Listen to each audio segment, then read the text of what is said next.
Soy Miguel Hernández Franco y esto es Pensar un Rato. Luego de una larga pausa, el Patreon de Pensar un Rato retoma su fuerza. Lentamente vuelven el mini podcast de poesía, los textos y demás. Para quienes deseen apoyar este proyecto, no duden en hacerlo suscribiéndose al Patreon en www.patreon.com/pensarunrato. Pueden donar algo de dinero para que este proyecto llegue a ser sostenible.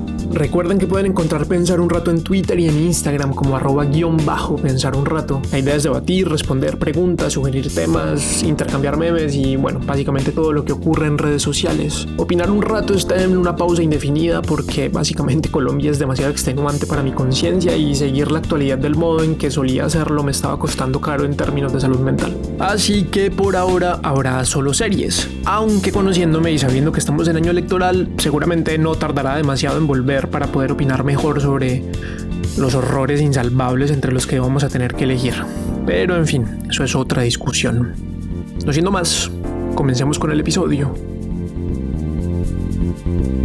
Para iniciar con nuestra serie sobre el Estado, creo que sería bueno volver a hacer uno de esos ejercicios imaginativos que tanto nos gustan en PUR, porque pensar también es imaginar, inventarse cosas con la mente, y entre mejores seamos haciendo eso, mejores seremos pensando. Vamos pues.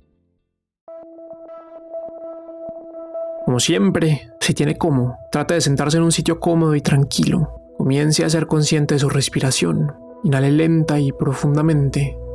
Sostenga un momento. 1, 2, 3, 4, 5 y exhale despacio. Una vez más, inhale lento y profundo. Sostenga un momento. 1, 2, 3, 4, 5 y exhale despacio. Trata de concentrarse en esta respiración.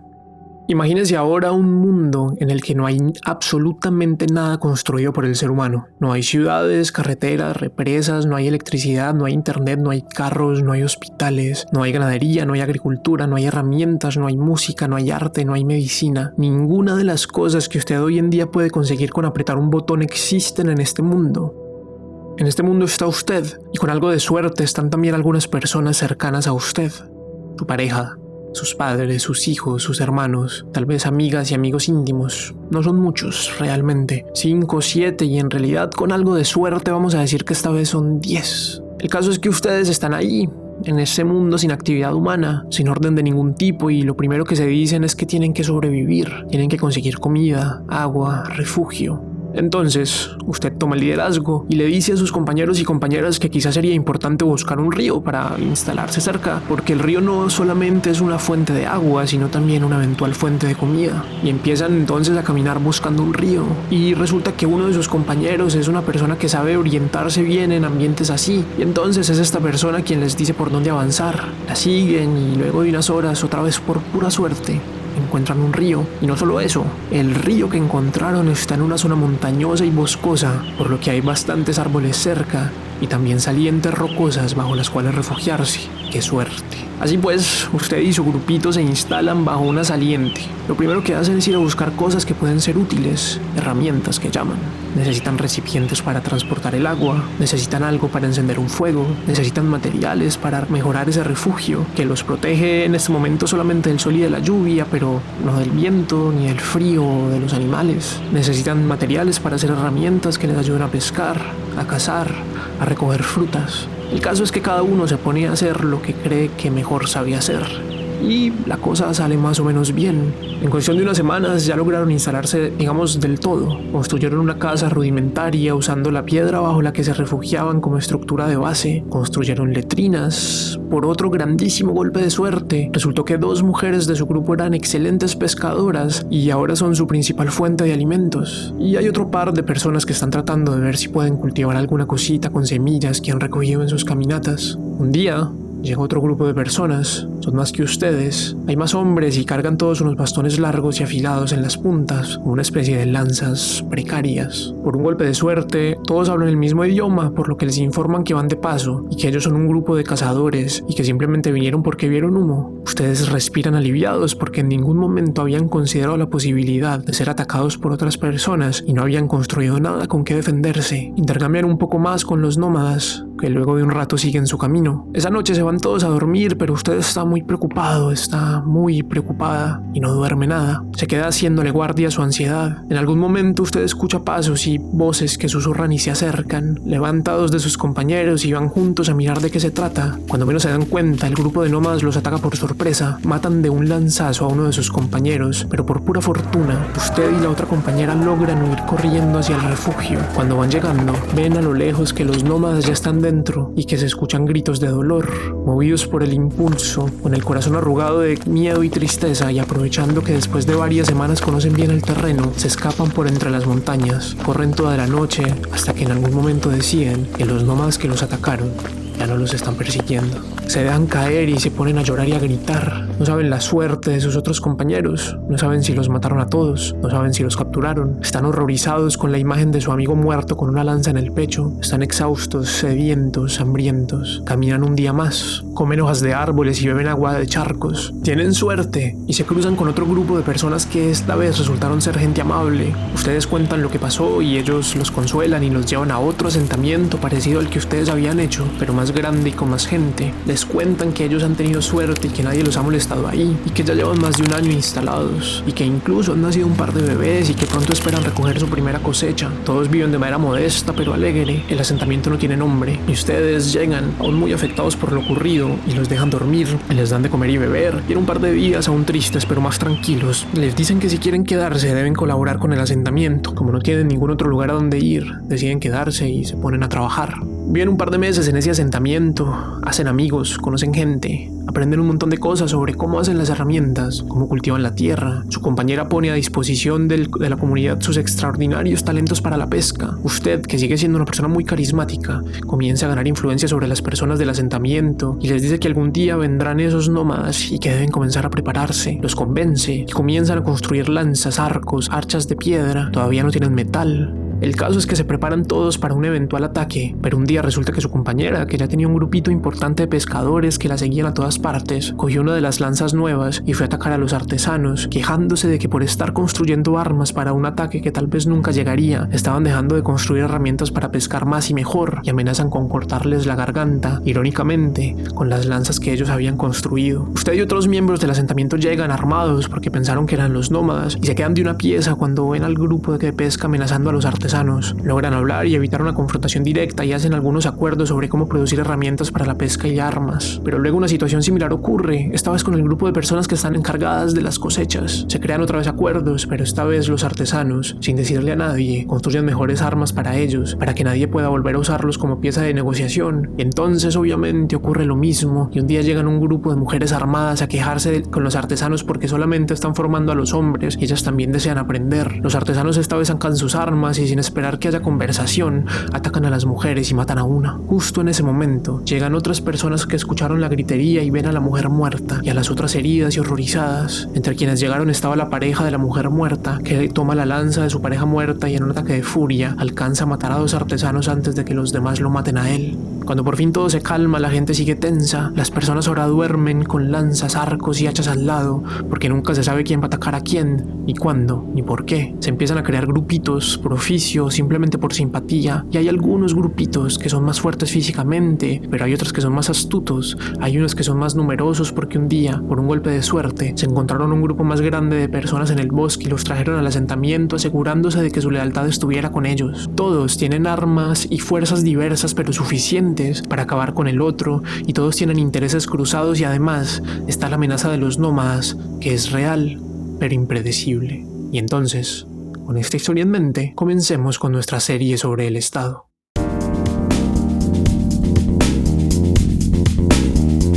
Entonces, ¿qué es esa vuelta del Estado? Uno escucha la palabra Estado muchas veces en la vida, especialmente en las noticias, en los debates presidenciales, en entrevistas. Todo el mundo está hablando del Estado. Si usted frecuenta Twitter, se dará cuenta de que las politólogas y las científicas sociales del mundo nos damos un manjar de bullying cada vez que un político de cierto rango confunde gobierno con Estado. Pero ¿cuántos de ustedes, queridos y queridas oyentes, saben distinguir el Estado del gobierno? ¿Cómo le dicen a uno los papás o los abuelos? pónganse la mano en el corazón y respóndanse. ¿Sabe usted la diferencia entre gobierno y Estado? ¿Usted sabe cuándo se inventaron los estados? ¿Quién se los inventó? ¿Por qué? ¿Para qué? ¿Sabe usted la diferencia entre un senador y una ministra? ¿Sabe si todos los estados son iguales? ¿Sabe qué había antes de los estados? Si no sabe, no se preocupe. Para eso estamos acá. Y lo bueno, que también es lo malo, es que como pasa con todo en las ciencias sociales, las cosas tienen varias definiciones. Y hay diferentes maneras de explicar lo mismo. Y todas esas maneras explican más o menos, mejor o peor que otras, pero explican un pedazo de lo que queremos entender. Y por eso es bueno aprender y entender varios modos de explicar la misma cosa. El punto es, en todo caso, que el Estado y todo lo que eso nos implica puede ser entendido de muchas maneras. Y en esta serie vamos a explorar no solamente algunas de esas definiciones, sino también la historia de esas definiciones y las implicaciones que tienen en nuestra vida cotidiana. Empecemos pues.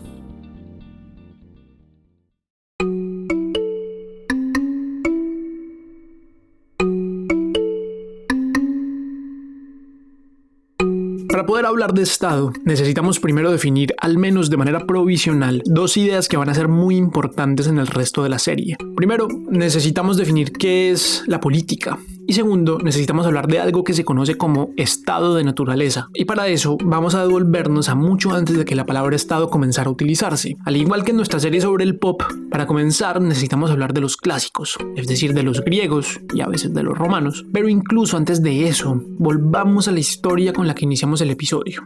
Entonces, otra vez, usted aparece en un mundo sin intervención humana, con gente más o menos cercana, y para sobrevivir cooperan. Se organiza. En ese momento podríamos decir que solamente hay eso, relaciones de cooperación. Ustedes necesitan trabajar juntos y organizadamente para poder conseguir comida, refugio y agua. Pero fíjense que una de las primeras cosas que pasó es que cada uno y cada una de ustedes tomó el liderazgo en la historia y la gente lo siguió. No eran muchas personas, pero algo en usted hizo que la gente le hiciera caso. Pudo haber sido carisma, o que usted sea visiblemente más fuerte y eso haya inspirado algo de miedo, o que ellos supieran que usted era la persona más inteligente. No importa. El punto es que le hicieron caso. Y cuando usted dijo que había que ir a buscar un río, la gente dijo, hagamos lo que dice esta persona y busquemos un río. Digamos entonces que de una manera muy rudimentaria usted hizo que su voluntad se realizara en las acciones de otras personas. Sus acciones tuvieron el efecto que usted quería y condujeron las acciones de los otros. Eso se llama poder.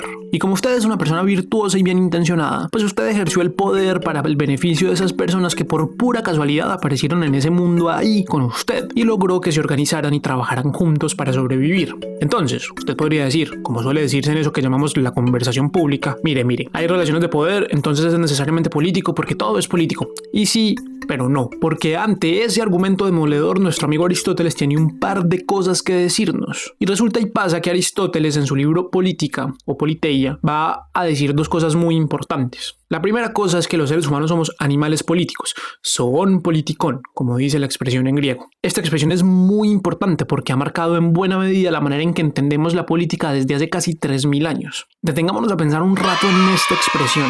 Piensa en una colonia de hormigas o en un enjambre de abejas. Estos animales también se organizan cooperativamente para buscar agua, comida y refugio. Las abejas, por ejemplo, se comunican con señales químicas y con bailes para indicarles a sus compañeras dónde están las flores y el polen y el néctar para hacer miel. Las hormigas tienen colonias con un montón de roles para los que los individuos se adaptan. Hay hormigas soldado, obreras, mensajeras, es más, incluso tienen jerarquías. Tanto las ovejas como las hormigas tienen reinas. Y lo mismo ocurre con otro tipo de animales. Las manadas tienen líderes, por ejemplo. Aristóteles vio todo esto en su tiempo. Y sin embargo, Aristóteles no dice que las hormigas, las abejas o los lobos sean políticos, y en cambio, sí dice que los humanos somos animales. Es decir, para Aristóteles lo que nos distingue del resto de los animales es la política. Y entonces, pues la pregunta es obvia, ¿qué diablos es la política? O en otras palabras, ¿por qué el poder de la abeja reina, el lobo, la hormiga reina no es un poder político? Y más aún, ¿por qué el poder que usted ejerce sobre sus compañeros de aventura tampoco es político? Para responder a esta pregunta, al menos en un primer momento, avancemos un poco más sobre nuestra historia. Entonces, usted tomó el liderazgo y guió magistralmente a sus compañeros y compañeras hasta un claro cerca de un río, donde se instalaron. Allí pasaron unas semanas y con mucho esfuerzo lograron construir un refugio y conseguir comida. Luego pasa lo de los nómadas, usted y su compañera se escapan, desconocen la suerte de sus otros compañeros, pueden estar vivos, pueden estar muertos, heridos, bla, bla, bla, bla, bla. El caso es que no sabemos. Y ustedes llegan a donde otro grupo de personas mucho más grande y más instalado que como estaban ustedes, y se unen a ellos y se integran al grupo, y durante meses comienzan a ser parte de ese grupo, a seguir sus rutinas. Y como usted es una persona tan carismática, pues empieza a tener influencia sobre los otros miembros del grupo, que esta vez son mucho más numerosos, y usted utiliza esa influencia para convencerles de que, en lugar de invertir toda la energía del grupo en ampliar sus capacidades de pesca, y teniendo en cuenta que la agricultura está comenzando a dar sus primeros frutos, y dada la inminente e impredecible amenaza nómada, podría ser mejor, tal vez quizás de pronto, invertir al menos parte de esa energía en desarrollar armas para defenderse de un eventual ataque. Y la gente le copió. Entonces, paremos acá para analizar varias cosas a la luz de lo que nos ha dicho nuestro amigo Aristóteles. Primero, cuando usted toma el liderazgo del primer grupo, todo se hace para garantizar la vida, para sobrevivir. Es imperativo para ustedes conseguir comida, refugio y agua, pues de lo contrario se mueren de hambre, o de sed, o de frío, o de calor, o los mata un animal por estar muy débiles para defenderse, en fin. En ese sentido, su búsqueda de recursos, el hecho de que se organicen y se dividan el trabajo con el fin de garantizar la supervivencia no es político, no tiene mucho de diferente con respecto a lo que hacen las hormigas o las abejas. La cooperación también existe en el mundo de los animales no humanos. Mejor dicho, en la primera parte de la historia no podemos hablar todavía de política, pero ¿qué pasa en la segunda parte? En la segunda parte hay algo diferente. Primero, el asentamiento al que ustedes llegan por pura suerte ya está mucho más instalado y hasta cierto punto no tiene que preocuparse de entrada por la supervivencia. El grupo de personas está lo suficientemente organizado como para que esas cosas funcionen con un cierto grado de autonomía. Es más, funcionan lo suficiente como para que las personas, y esto es muy importante, tengan tiempo libre, porque ya no tienen que estar atentas todo el tiempo a poder sobrevivir. Y este tiempo libre que comienza a aparecer es fundamental, porque entonces también es posible comenzar a hablar. Uno para hablar necesita tiempo libre. Y para tener tiempo libre necesita que ciertas cosas estén garantizadas. Así que, ahora que la supervivencia está garantizada, es posible pensar en otros asuntos de la organización del grupo que no son tan evidentes. ¿Quién se encarga de qué?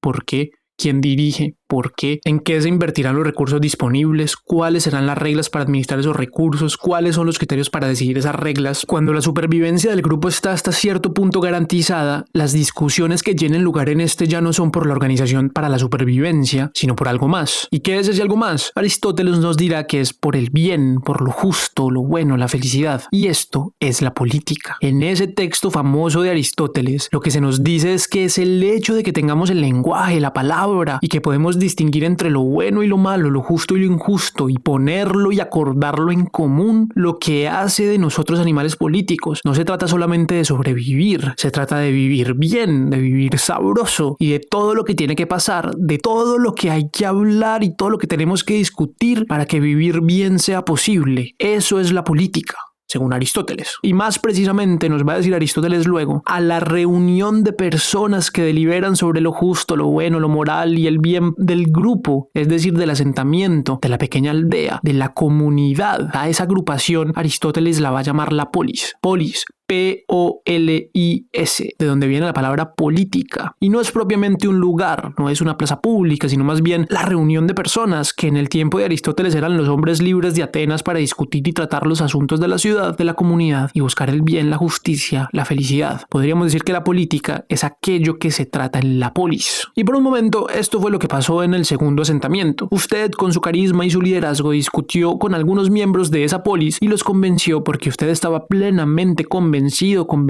de ello, de que había que hacer armas para defenderse de amenazas exteriores. Y los demás miembros de esa comunidad escucharon y así lo hicieron. Y eso implicó conflictos porque había otros para quienes el bien de la comunidad no se alcanzaría de ese modo y lo consideraban un error. Y luego pasaron otras cosas un poco más oscuras que nos interesan, que también nos interesan, pero por ahora quedémonos ahí, con esta primera definición de la política, que es una de las más clásicas. La política es aquello que se trata en la polis, y la polis es la reunión de seres humanos para tratar sobre el bien y la búsqueda del bien de una comunidad. Y yo sé que esto suena abstracto, pero piensa en el ejemplo de la historia con que iniciamos el episodio y verá que no lo es tanto. El bien se manifiesta de muchas maneras y puede ser algo tan grande y tan difuso como la felicidad de toda una ciudad, como cosas pequeñas, como que todos los miembros de la comunidad tengan siempre con qué alimentarse. Por último, la política y la polis son posibles cuando la supervivencia está garantizada. La gente tiene que tener tiempo libre para ocuparse de la política, para poder acceder a la polis. Ahora nos falta el final de la historia, cuando se torna un poco más oscura.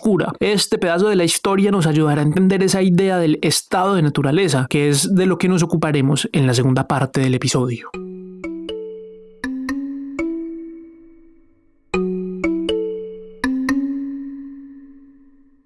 Ahora, y para poder empezar a hablar de estado del modo en que nos interesa, necesitamos hablar de eso que en filosofía política se conoce como estado de naturaleza. Aquí hay varias cosas que debemos tener en cuenta antes de comenzar a hablar del estado de naturaleza. La primera es que hay varias definiciones de estado de naturaleza. Como todo en el maravilloso mundo de la filosofía, estas definiciones están con cierta frecuencia en disputa entre ellas y dependen de los autores y las tradiciones en las que estos se inscriban. Lo segundo es que para efectos de nuestra serie sobre el estado, nosotras usaremos la definición de estado de naturaleza de Thomas Hobbes, un filósofo inglés del siglo XVII cuya teoría del estado es fundamental para comprender el estado moderno. Lo que nos lleva al tercer punto precisamente, y es que en esta serie nos ocuparemos específicamente del estado moderno, es decir, de los estados que empiezan a conformarse en el siglo XVII después de la Paz de Westfalia y con el desarrollo y la expansión del liberalismo, el capitalismo, la democracia y las naciones. Todo esto lo vamos a ir precisando a medida que avancemos en la serie, pero igual es importante anotarlo. Entonces, volvamos.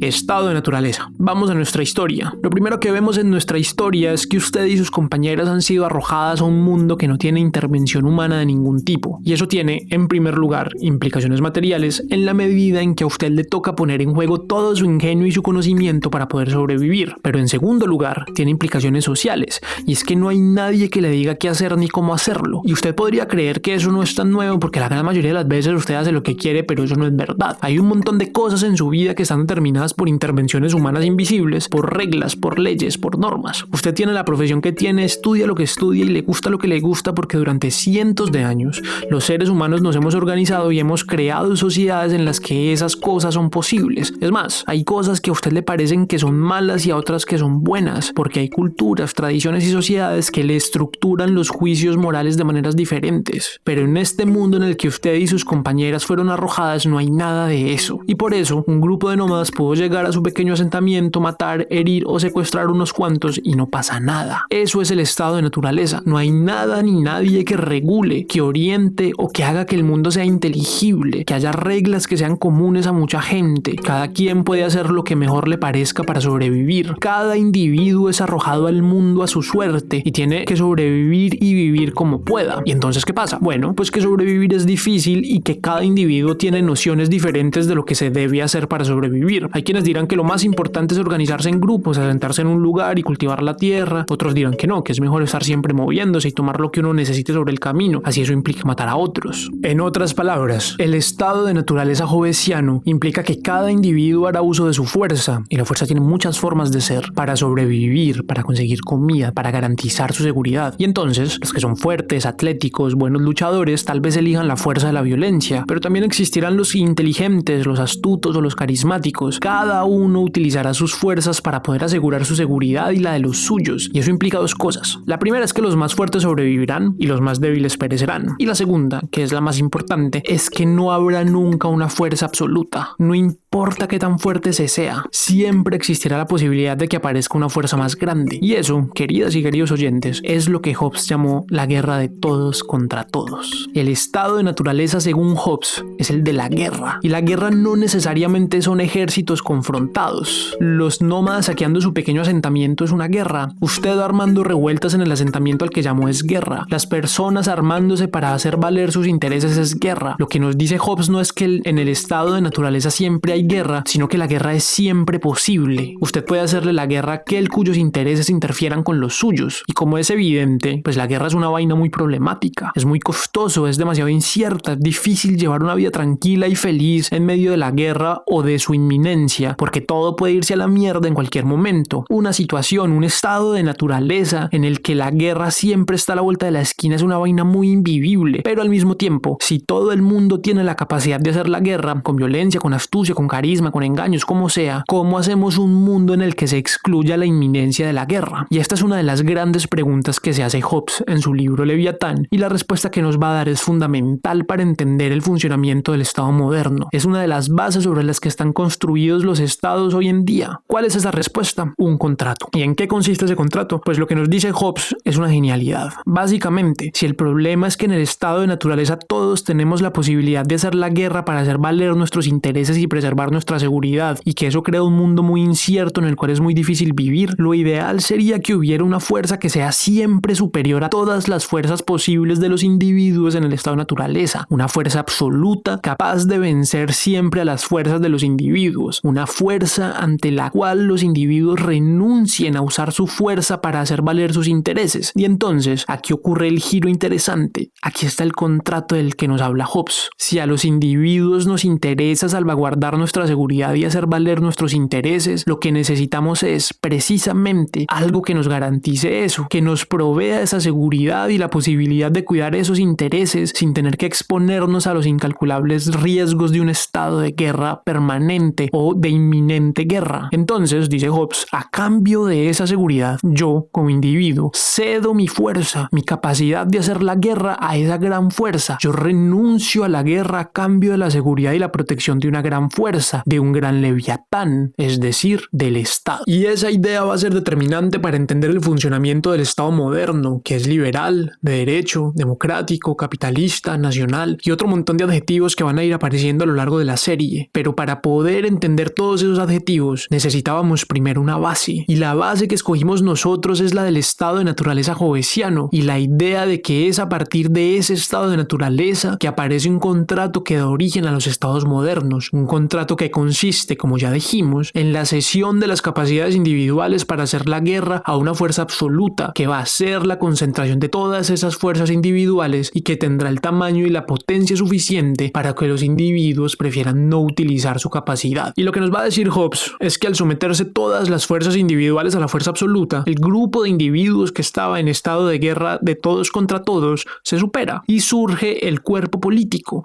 la comunidad política. Y normalmente ese cuerpo político, es decir, los individuos que renunciaron a su capacidad para hacer la guerra, tiene una cabeza que ordena y regula el cuerpo para preservar la paz y la seguridad. Esa cabeza es el soberano, que puede ser una persona o un grupo de personas que son los garantes de mantener esa nueva unidad del cuerpo político. Entonces, queridas y queridos oyentes, ustedes se preguntarán, ¿y qué tiene que ver esa vaina del estado de naturaleza de Hobbes con la idea de la polis de Aristóteles? Y la respuesta es nada.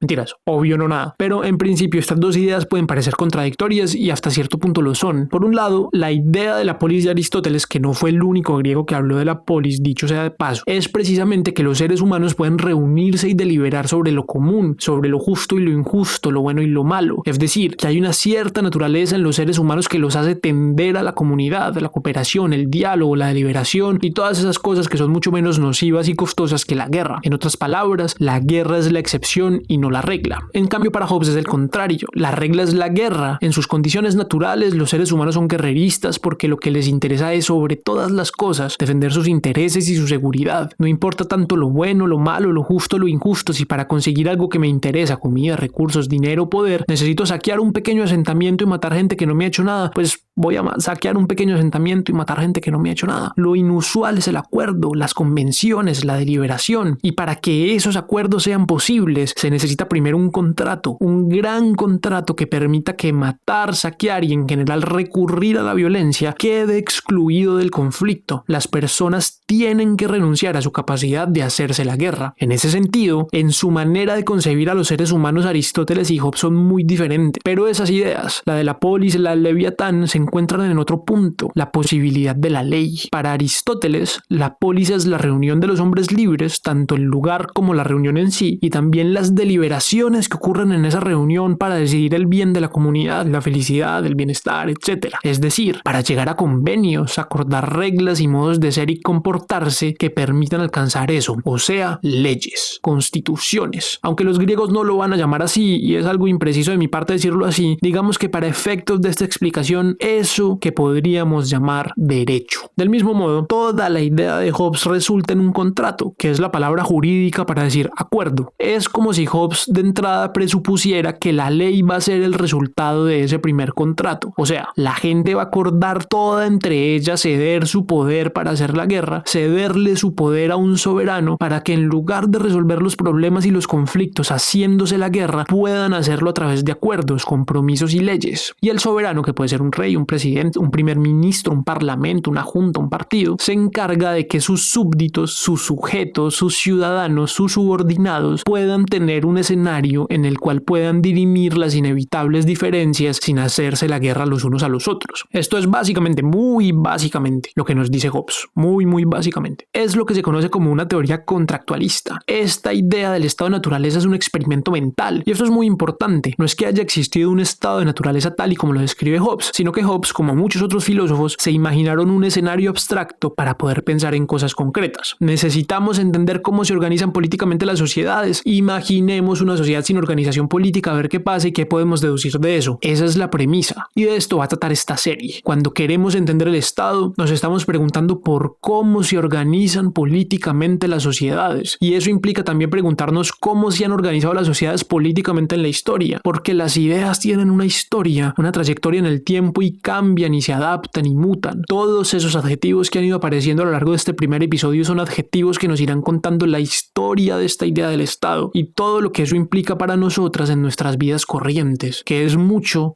más de lo que creemos. Pero de eso hablaremos en los episodios por venir.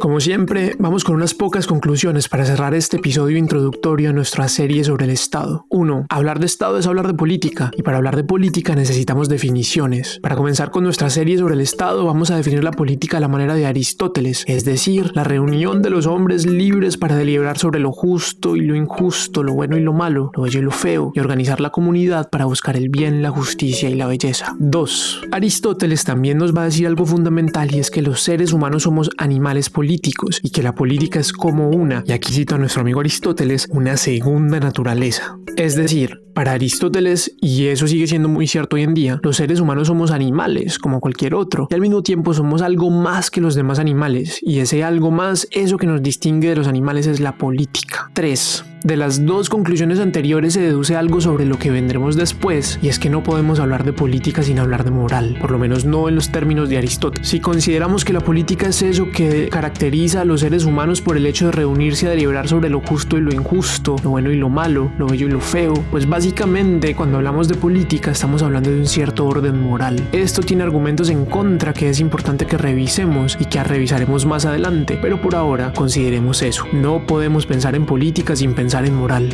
4. Por otro lado, y muchos siglos después, está nuestro amigo un poco más darks, Thomas Hobbes. Hobbes va a imaginarse eso que se llama el estado de naturaleza, y a partir de ahí va a deducir una teoría contractual. ¿Cuál es el estado de naturaleza para Hobbes? La guerra, y más precisamente la posibilidad de la guerra. Los seres humanos, sin nada que los regule, utilizarán sus fuerzas físicas y mentales para hacerse la guerra y tratar de dominarse unos a otros con el fin de salvaguardar sus intereses y su seguridad. 5. El estado de naturaleza es un experimento mental del que se deduce una teoría contractual, es decir, la idea de un gran contrato entre los individuos para ceder su capacidad para hacerse la guerra de una fuerza a una fuerza absoluta que permitirá la exclusión de la violencia de la gestión de los conflictos. 6. Aristóteles y Hobbes difieren radicalmente en su concepción del ser humano, pero lo que tienen en común es que derivan sus concepciones de la política de esta primera concepción del ser humano y, por caminos diferentes, llegan a un mismo punto de partida, que será nuestro punto de partida para pensar el Estado, la posibilidad y la necesidad de la ley, del derecho. Hasta aquí el primer episodio de la serie sobre el Estado. Espero de todo corazón que les haya dado algo en qué pensar y que les ayude, como debe siempre ayudarnos la filosofía, a vivir con los ojos más abiertos, con la mirada más aguda y el corazón afinado. Más allá de los pequeños y grandes impases que he tenido en este 2021, lo que ya va del 2022 de hecho, pensar un rato es, como lo he dicho muchas veces, una apuesta vital. La idea es seguir tanto como me dé la vida, sacando series, episodios especiales, mini podcasts. Recuerden que pueden apoyar este proyecto en Patreon entrando a www.patreon.com/pensar un rato. También pueden encontrar a Pur en Twitter y en Instagram como @_pensar un rato. Mi nombre es Miguel Hernández Franco y me pueden encontrar en Twitter y en Instagram como @MiguelLetras. Gracias por escuchar y nos oímos pronto.